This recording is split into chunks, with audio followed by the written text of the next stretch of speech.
welcome to Alan's Italy. This is a very special occasion. It is the 100th show that we have broadcast.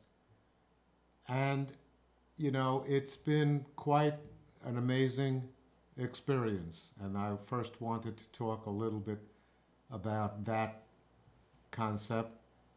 The idea was first broached to me to do a TV show on Italy in the spring of 2011 by my friend Richard Spool. It took it took until the next December for us to finally broadcast the first show. It was really a 6 or 7 month period during which time there were a lot of technical fits and starts, and we couldn't figure out how to get the show on the air. I had a physical ailment that kind of sidelined me physically and mentally for a while. But on December 16th, 2011, we did our first show. And it's been a challenge to produce and broadcast 100 shows. We have,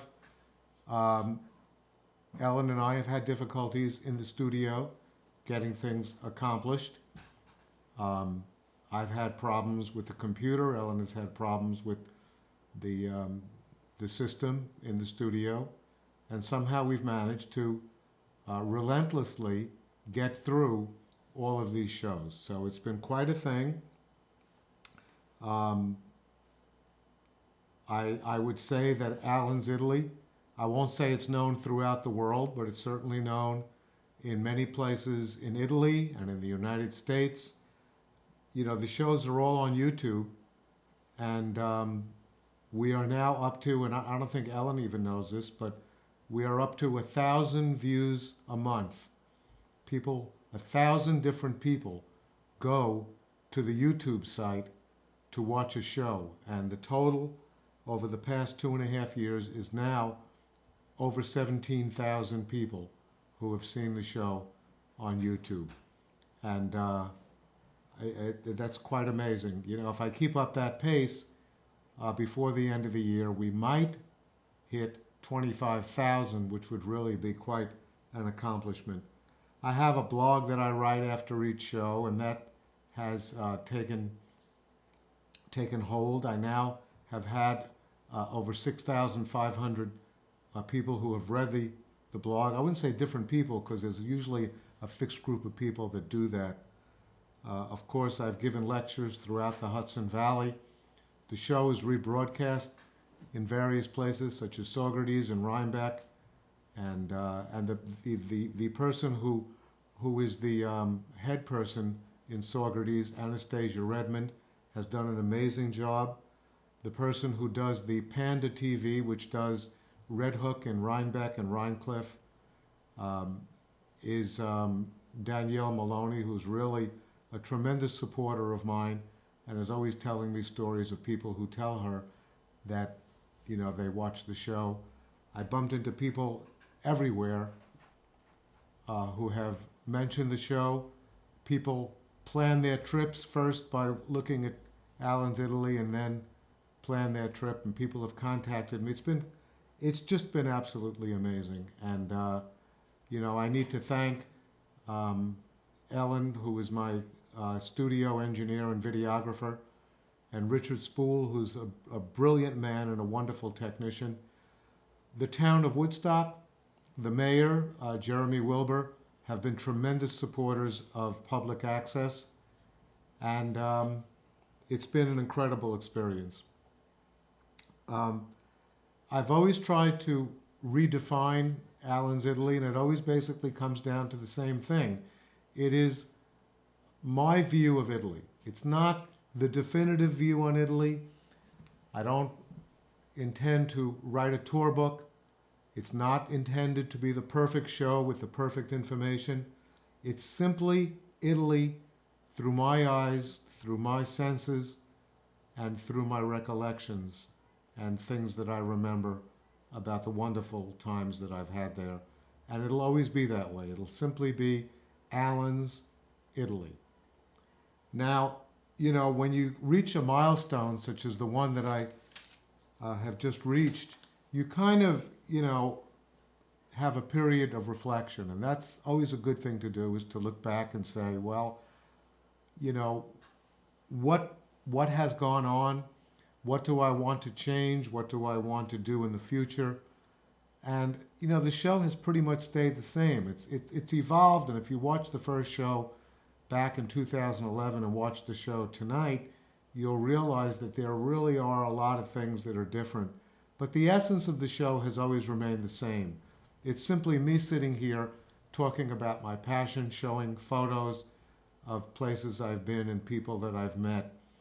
And I was thinking about what should be the 100th show, and I came to the conclusion that the 100th show needed to be what's most important to me about Italy, and that's the people I've met over the years.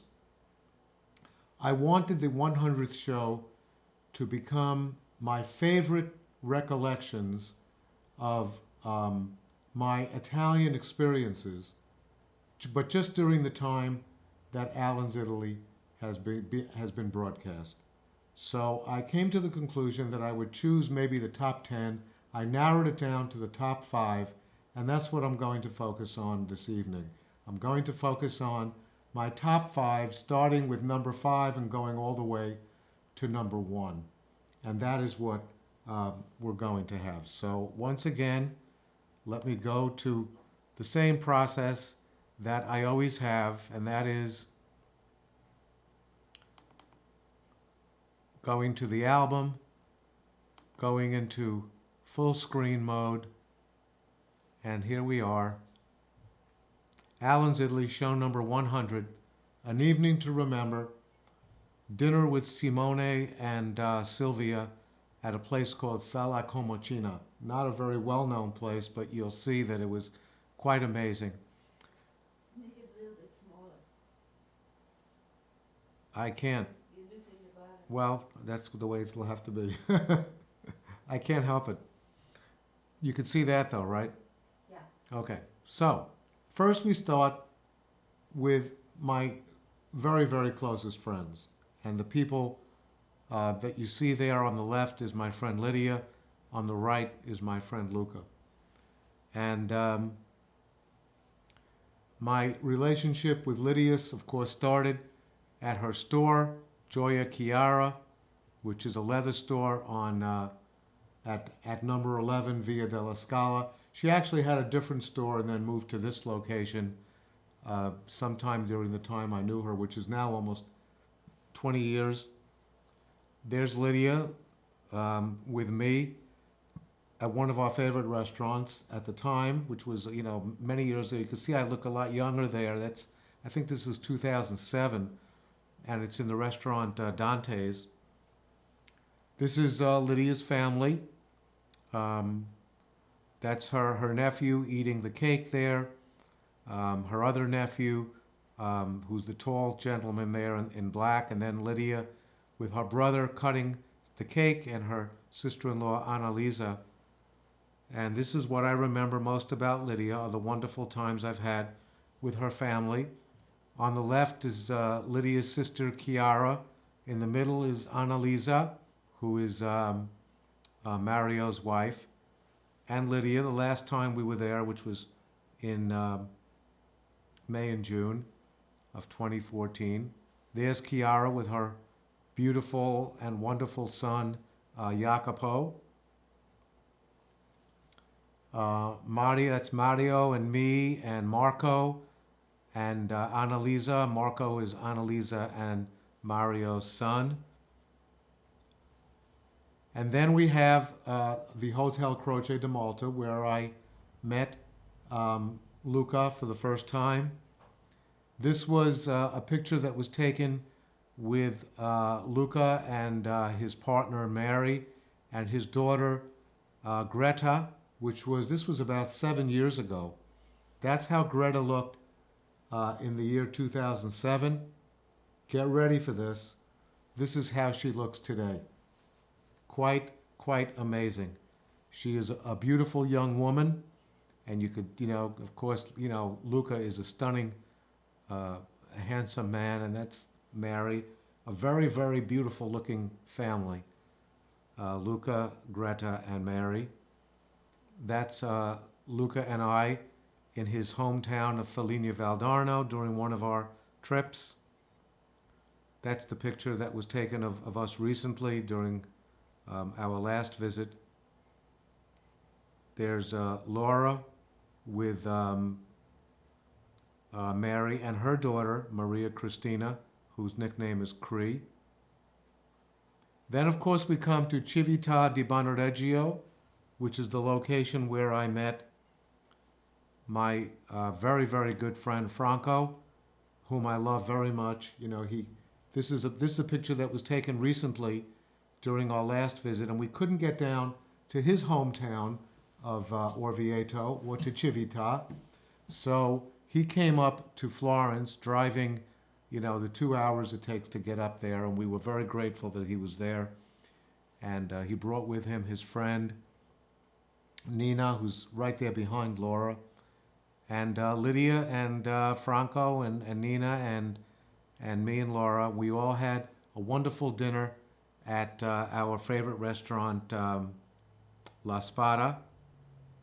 This is another friend of ours, Susan Chalkley, where we met her doing her art at the Villa Palagino when she was the resident artist, and that's an example of her art, which is absolutely magnificent.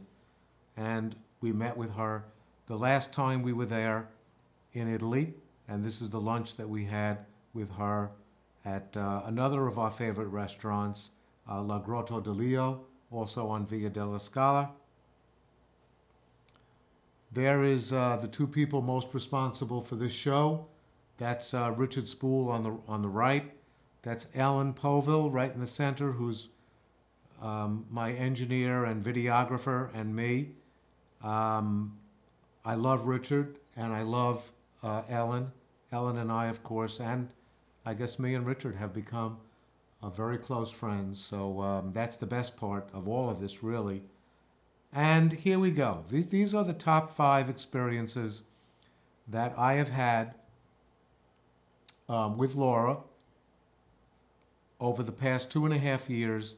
And I chose my 5 favorite in order, starting with number 5. And you can see that the Pisa Hotel Royal Victoria experience, which you may remember from our Pisa show, the Orvieto interviews, the interview and cooking demo that we had at La Spada with Giuseppe, Laura's experience showing her work at the Venice Biennale in 2013, and then the number 1 experience, an evening to remember, dinner with Simone and Silvia on Sala Comocina, which I'll talk more about later. So first, the Pisa Hotel Royal Victoria, and the story begins there in the city of Pisa. And that is what Pisa is most known for, the remarkable Campo dei Miracoli, where the Leaning Tower, the cathedral, and the baptistry, that's a beautiful shot of them from above. And in Pisa, we stayed at the Hotel Royal Victoria, which is a very old hotel, a very old and stately hotel. It was there that we met, well, that's an example of one of the lounges. Beautiful hotel. The owner of the hotel, Matteo, who was gracious to give us about a half hour of his time for a really extraordinary interview and tour of the hotel. He's a wonderful man. I haven't seen him in a couple of years, but that was a really wonderful experience at his hotel. The hotel recommended that we have dinner at La Pergoletta, which was maybe a 5 to 10 minute walk from the hotel.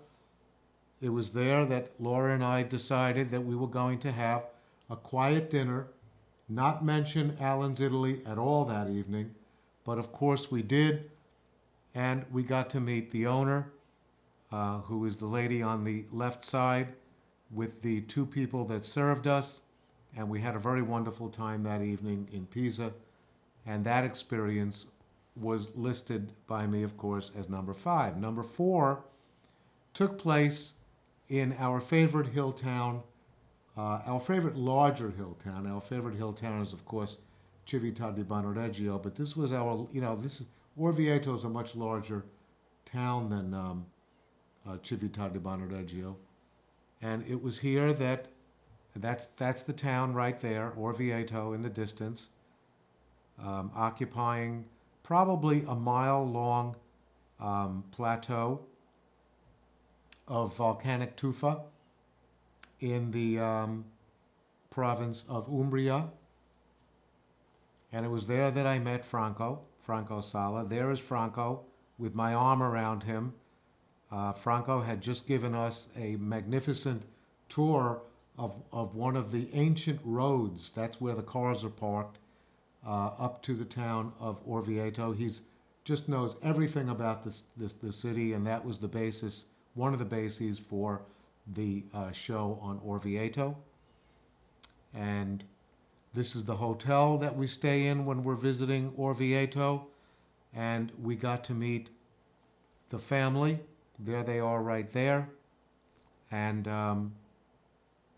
the owner of the hotel was gracious enough to give me one of my great interviews with Franco doing the translation, and that's the three of us, which took place during the actual video of the interview, which was, of course, on this show.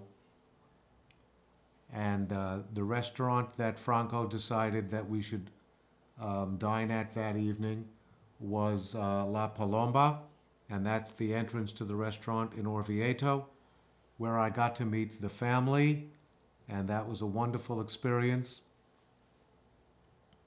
And then the next evening, we had, this is an interesting story. We had made reservations at this restaurant, which is Trattoria La Grotta, and after we had dinner in the La Palomba, I said to everybody, we're canceling the reservation for tomorrow evening at La Grotta, and we're eating here. And the owner refused to permit us to do that. He said, no, you cannot. You have an obligation. You made a reservation, and you must have dinner at the restaurant where you made the reservation. So we did, and we met the owner, who's right in the middle there, and the waitress who served us that evening. And that's a picture that was taken in that wonderful restaurant. I think, the two of the best restaurants we've ever eaten in, La Grotta and La Palomba. Then, of course, Franco took us up and down one of the streets in Orvieto, where we did about 5 or 6 interviews with some of the shop owners. I titled that The Merchants of Orvieto, and Alan's Italy show number 78 is dedicated to the interviews we did with all those wonderful people in Orvieto. My third favorite experience is the restaurant La Spada, and the interview we did and the cooking demonstration with the owner of the restaurant, Giuseppe. And of course, that took place in Florence. I believe that was 2012, at this restaurant, which is La Spada, where I've eaten countless times. I couldn't even tell you the number of times. Right there in the front, as you walk through the entrance to the restaurant, you see the counter, and you get to see all the food that has been made over the course of the day, and you could choose exactly what you would like. He has since expanded this restaurant. It's now at least 2 or possibly 3 times the size. So, good luck to Giuseppe. There he is right there. This is a wonderful man. I must tell you, and that's Lydia over there, who's his very close friend who introduced us to Giuseppe. Giuseppe is just an absolutely incredibly sweet man. As you may remember when you saw the interview I did with him and the cooking demonstration. And this is his partner in the restaurant. There are actually 4 partners. I don't have the other 2, but I have Giuseppe, and this is Agostino, who's equally as wonderful. You could just look at these people's faces and say that they are, you could tell that they're just very, very nice people. And of course, there are two fellows who are also, part of the ownership, whose names are both Claudio, but I don't have them in this particular. And this is one of the really remarkable experiences we had in the restaurant when our friend Roger Crumb, whom we met at this particular moment, heard us talking about our favorite gelato ice cream in Italy, and he wanted to prove to us that the gelato at a place that he knows very well, which I've actually highlighted on this show, was the best gelato. So he ran out, got a sample of the gelato. That's what's in his right hand, and a book which indicates why that gelato is so good, because it's made with olive oil. And it was such a funny experience because he must have, we usually go during the warmer weather, and there he is with a little scoop of ice cream that hadn't quite melted yet, and he came running in, and Lydia just cracked up when she saw him coming in with the ice cream. And this was the beginning of our friendship with Roger Crumb, who's a professor of art history at the University of Dayton in Ohio. So, and we saw him on our last trip. It was just serendipitous that we happened to bump into him on the last trip. He was there with a group of students again, and he's, just the same old wonderful guy. This is Giuseppe doing his cooking demonstration. He's in the middle of preparing one of the dishes that he would serve to us that evening. He cooked the food, and then we actually ate the food that evening. And that's one of the things he was in the process of cooking. He eventually cooked this steak for us. Actually, I think this was the evening before. This is bistecca fiorentina, which is the best steak in the world, in my opinion. This is another one of his creations. Actually, I think he's getting ready to use these ingredients to prepare the food.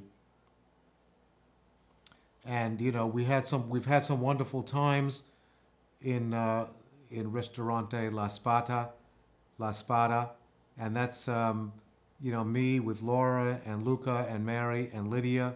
This is the first time that Lydia actually met Luca and Mary.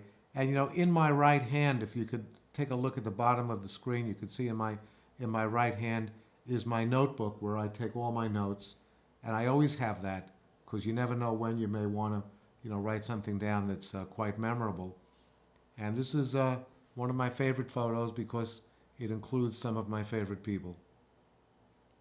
And then, of course, there's Laura's Biennale experience in Venice, which was, when I was thinking about my favorite experience or my second favorite experience, I couldn't decide whether it was the Biennale experience we had in 2013 or the experience that we had with Simone and Silvia, but I made this number 2.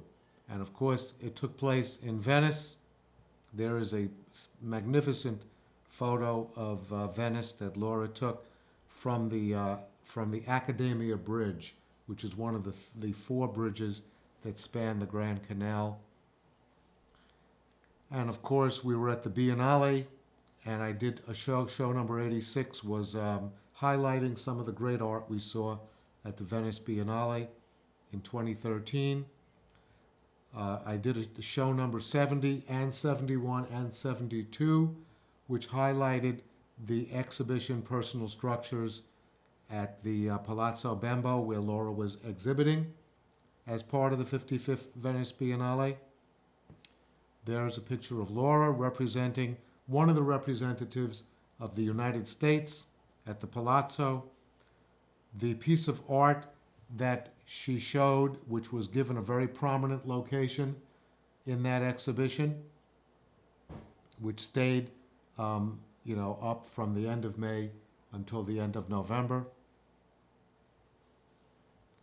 And of course, we sometimes stay at this wonderful hotel, the Pensione Accademia, and it was that, from that hotel that Laura and I departed for her opening at the Palazzo Bembo. And this is the photograph that was taken of us when we were trying to relax. We were both very nervous because the opening was occurring in about an hour.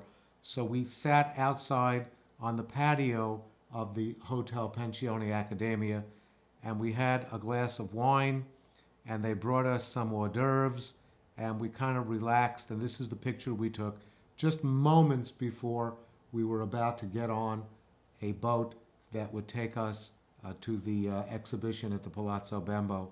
So this is a very memorable photograph. This is Caroline de Jong, who is the president of the Global Art Affairs Foundation, which uses the Palazzo Bembo as their main location. And she had just given me an interview with her, which was very, very nice. They're very busy people, including a talk on her art, which is the art that's right behind us. And this is a photograph we took right afterwards, right after that second interview with Caroline de Jong. So, again, I thank her for having Laura in the exhibition and also being so gracious to me to give me the interviews. These are some of the artists that we interviewed over the course of the 4 nights that we were at the Palazzo Bembo at the exhibition, and their wonderful art. And then we come to the most memorable experience. And as I said, I kind of labored with the concept of what would be the most extraordinary experience that I've had in the past 2.5 years with Alan's Italy, which pretty much covers the trip we took in 2012, 2013, and 2014. And this is how it happened. We were in Varenna, which is a wonderful town, which I highlighted in show number 98, where I spoke about the town. And let me tell you something. This show has gotten about 65 views on YouTube over maybe a period of 3 weeks, which is really amazing. I never saw that kind of so people love this town, and that's what it looks like. It's an extraordinary place. And this is the restaurant Bar Il Molo, which was highlighted on show number 99, where I did an interview with Simone Deghi, who is this was taken right from the interview, the video of the interview. That's him talking about his restaurant and his life, with the backdrop of Varenna, as we're sitting on the patio where people actually have meals with this view behind us, and you could see me over there on the right listening to what he's saying. And it was during this time, just after this interview, that Simone said, "Alan and Laura, I would like you to come with me tonight, and we're going to have a great dinner at an extraordinary location. A taxi will come to pick us up. We will go to a location that you can only reach by private taxi or by automobile by going across to the other side of Lake Como and going down the coast." And we were, interested in doing that. And this is where it is. This is a map of Lake Como. And it is a very interesting looking lake because you could see that it's sort of shaped like a person with 2 legs and a torso there. And we stay, of course, in Varenna, and there's Varenna right over here. And this is where the Bar Il Molo was and where we started our journey. And he was going to take us across the lake, just following the arrow across the lake, to the eastern shore, down the eastern shore of the eastern fork of Lake Como, down right about over here. Okay, so Lake Como has two branches, this eastern branch and this western branch. There's Bellagio, which is the topic of the next show I'll be doing, and and the town of Cadenabia and the town of Colico up here on the top. And this is where we were going. This is a map of where we were going, and I need to show you this. This is Isola Comacina. Comachina Island. It's a very, very small island just off the eastern shore of the eastern fork of Lake Como. And right behind it is a town by the name of Sala Comachina. And this is the town right there. And this is where we were going. We were going to go down the lake. We're going to come to the island, go skirt around the right side of the island, and pull up at the dock over here where we were going to dine that evening. And this is where we were going. I took this photo off the internet because we just could not get an aerial view of Isola Comachina. And then, right behind it over here is where we were going, Sala Comachina. And right in here is where the restaurant was located. So I didn't know it at the time because I had not been to this particular location, but this is where we were going. And, if I had seen this picture before, I would have said, oh my God, this is really an amazing place, to go. And there is Laura and I on the boat. The private taxi picked us up at his restaurant at 7:30 in the evening. And that's Laura and I on the boat with the city of Varenna in the background. That's Simone on the left and his partner, Silvia on the right. In that, basically with the town of Varenna in the background, as we were all embarking on this journey on the taxi to the town. And that's this is a friend of Simone's. I'm going to take a shot and say that I believe his name was Luca. So I'm almost positive. If I'm wrong, I will correct it on my next show, as I do frequently. But I remember him saying that his name was Luca. Quite a good-looking guy, as you could see, and he was the driver of the taxi that would take us to our location. This is a picture of all of us on the boat as we were about to embark on this journey. That's what it looks like sitting on a motorboat taxi on our way to a destination. This is a photo of Simone. Simone not only took us on this journey, but gave us a guided tour of the eastern branch of Lake Como. And this is him describing where we will be going that evening as we, began our journey. You could see the wake of the motorboat in the background there. So we're on our way now. And there is, again, another picture of the boat, the wake of the boat, with the town of Varenna in the background, set right at the base of that hill on Lake Como. These are some shots of the lake itself as we were driving towards the destination, which is actually directly dead ahead. So, if you look at this photo, you will see that dead ahead is south, and that's the direction we were going in. To the left or to the west, where that little hill is right here, this is the hill that's right in front of the town of Bellagio, which is right over there. So just to show you where Bellagio is, we'll talk a lot more about Bellagio next time. And these are some of the sites that we passed on our journey to Sala Comachina.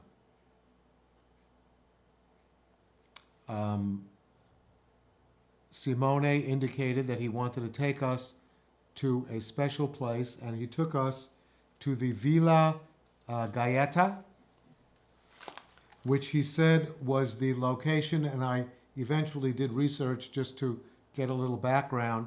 This was where the famous movie Casino Royale took place. The James Bond movie took place right at this location. I had a lot of photos of this, which I'll show later in a future show. But this is an extraordinarily beautiful villa on Lake Como, which you can't really go into the villa. And then we continued along our journey. These are some more views of Lake Como that were taken during our journey.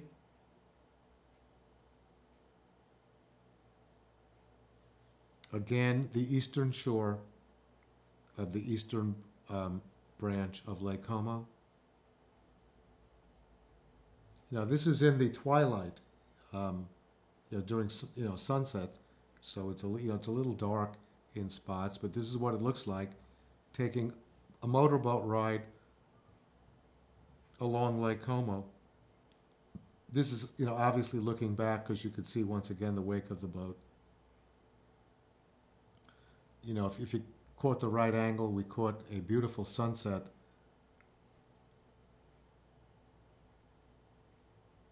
This was a really beautiful spot. Look at that rock formation. And of course, Laura caught this really magnificent photo with the look at the water. Once again, a photo looking backwards.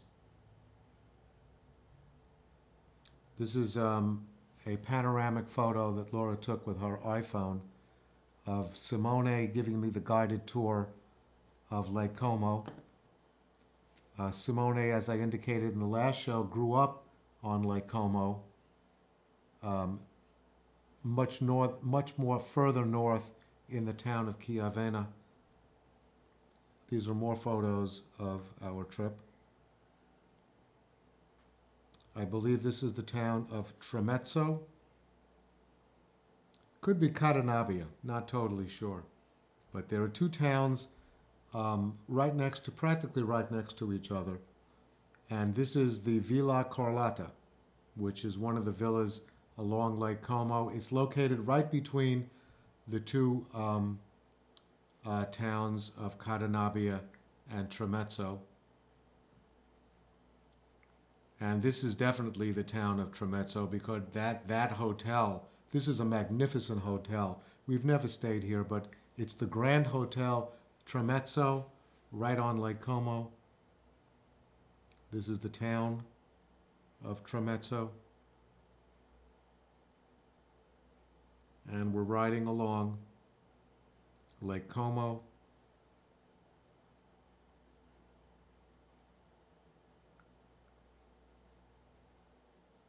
These beautiful little towns just set right on the lake with the mountains in the background.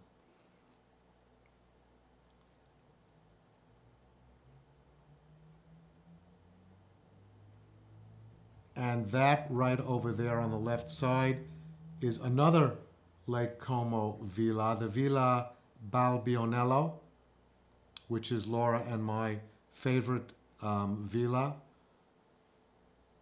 And that's a really good view of it right there.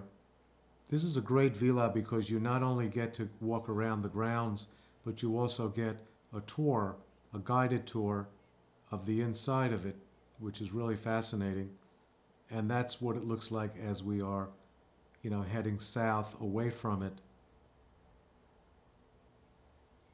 An absolutely beautiful spot on the lake.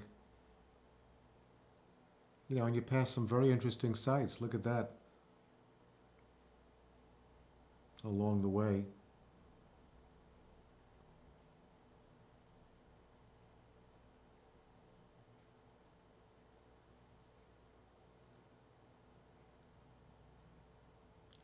Another view looking towards the back. And there is Isola Comacina. And that is, a place that people go. There's actually a boat that goes there, a ferry boat that will take you to Isola Comacina. And there aren't too many boats. I think there's maybe 3 going there and 3 coming home. So you don't want to be stranded there, certainly. But this is a small island, but you could walk around it, and there is a restaurant there. And I've yet to do that, but I'd like to do it perhaps during our next trip. And what we're going to do now, we're on the motorboat now, and we're going to go right around the right side in that direction. And we're going to make a sharp left-hand turn now and head right up to the dock at the Sala Comocina. That's the name of the town. The restaurant that we're going to is the restaurant that's right under that umbrella there, almost dead center in the picture. The restaurant is actually behind it, but in nice weather, that's where people dine, right under that umbrella there. This is an example of the town. We're approaching the dock. That's what it looks like. There's a real nice close-up of people dining at the restaurant. When we got to the restaurant, the owner of the restaurant, Frederick, the name of the restaurant is I'm going to try to get this exactly, Tirlindana. That's the name of the restaurant. It's a wonderful place. We pulled up at the dock and we were helped off the boat.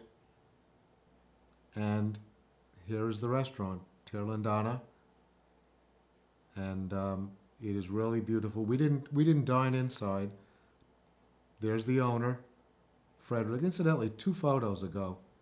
You see this? There he is. Frederick was waiting for us as we were about to, and he came right up to the motorboat, the taxi, to greet us at his restaurant, just to show you, what was done for us. And there he is talking to Silvia right outside of his restaurant. And I went inside to take some photographs. It's a beautiful restaurant, as you could see, and it must be pretty nice dining at that table. But this is where we dined, right behind this spot. You can see that's a very nice spot to dine, as you could see with the view behind it.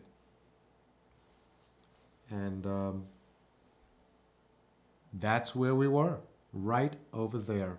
They had a special table set up for us at the very edge of Lake Como, with the boats in the background. You could see Isola Comacina right behind us. There's Simone, Silvia, Laura, and I about to have dinner. This is where we, right next to the table, the geese, with the view that we had during dinner. Quite amazing. Simone had ordered this, magnificent bottle of wine for us. This is a picture of me toasting Simone for choosing such a marvelous restaurant and bringing us on the taxi motorboat to this location. These are some of the things we had. This was, I believe, one of the appetizers. And, Simone did a lot of the ordering, having been very knowledgeable. And this is what the town of Sala Comocina looks like. We didn't get a chance to explore the town. We hope to someday, but look at that view. This is, quite typical of towns in Italy, that you get these magnificent views, the archway, the double archway going through. And this is a photo as, we sat here having dinner. I think we got to the dinner table at about 8:30 and we stayed until about 11, just talking and planning for the various interviews that I will be doing with Simone over the years as evening began to descend on us. There's a last view of the restaurant, and we got on that dock where the motorboat was waiting for us to take us back to our hotel. And the next evening, we actually accidentally bumped into Simone and Silvia as they were in their restaurant, and we took one last photo of them in the evening. We were actually coming back from having dinner at another restaurant that we like very much, Vecchia Verena. But again, many thanks to Simone and Silvia for a really wonderful evening. I would say one of the really great times I've ever had in my 22 years of traveling to Italy. So thank you again to Simone and Silvia.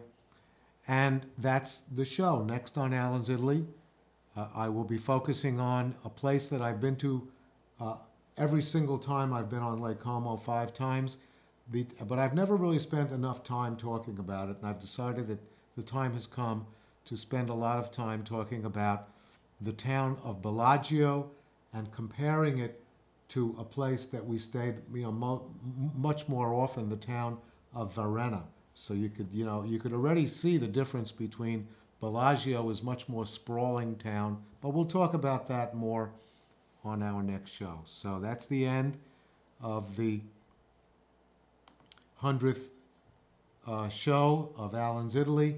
I hope you enjoyed it. It's been an absolute joy doing the show over the past 2.5 years. I hope to do many, many more shows in the future, and I hope that my viewing audience in Woodstock and the Hudson Valley is out there watching, and people will continue to view the show on YouTube and read my blogs.